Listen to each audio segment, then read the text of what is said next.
Hi, I'm Wendy Ventura from Blossoming Midlife. Thanks for joining me today. We're up to day 14 of the 40-day marriage challenge we've been doing. As we come to the end of the second week, I'd really love to hear how you've been going. I have had some positive feedback from some people, and for myself, I've really been enjoying the challenges, just having that direction to focus on a different area of the marriage each day, and just really looking for the best in my spouse, I guess, and trying to bring out the best in myself has been helpful.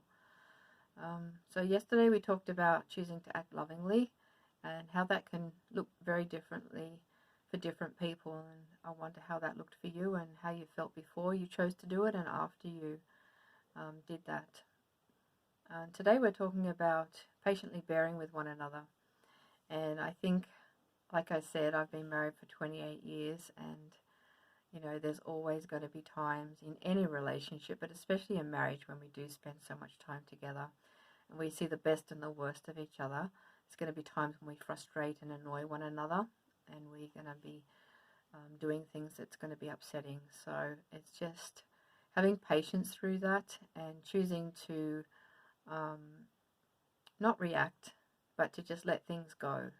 So we're not talking about the bigger things here. If there's a bigger repetitive destructive behavior, obviously those things need to be addressed and dealt with.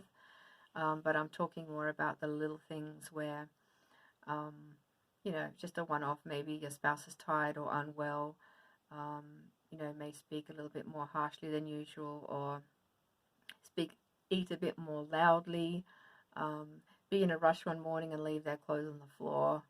Just the little annoying things that we can either react, that doesn't usually go well, can cause a bit of a downward spiral for the day in the relationship, or we can just respond graciously and patiently and just overlook it and move on. So I think it depends on our mindset. Sadly today, even though we might be married and have committed to the covenant of marriage, which is a lifelong commitment, many people still in the back of their minds have a mindset that, when the going gets tough, they can move on and leave the marriage if need be. And so with that mindset, I think we tend to accumulate lots of little evidences that are reasons why we don't like our spouse anymore, or why just to try to justify why it is that we perhaps have thoughts of moving on. And so we would start to collect these things and hold them against our spouse, which damages the relationship. Whereas if we have a mindset from the beginning that this is a covenant relationship, we're going to make it work. We're going to look for the best in our spouse and daily remember the things that we liked about them and why we committed to this marriage.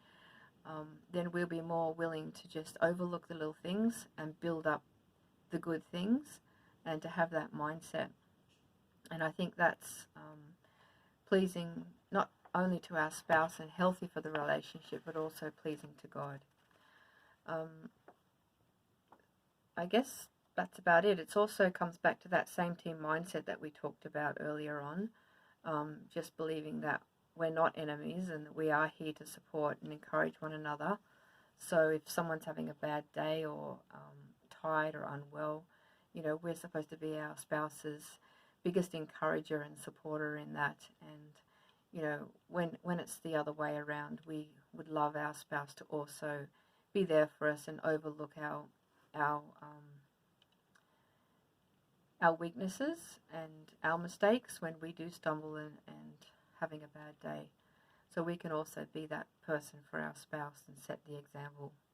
So just to quickly recap, next time you're feeling annoyed or frustrated by something that your spouse is doing or has done, just choose to patiently bear with it for the good of the relationship with your spouse, and also for the good of your relationship with God, and then choose to focus instead on something that you love about your spouse. It's a simple one, but sometimes we can be in the habit of reacting and looking for the bad things. So it's just a bit of a new habit and a new focus. So I'd love to hear how you go with it. And thanks. See you tomorrow. Bye for now.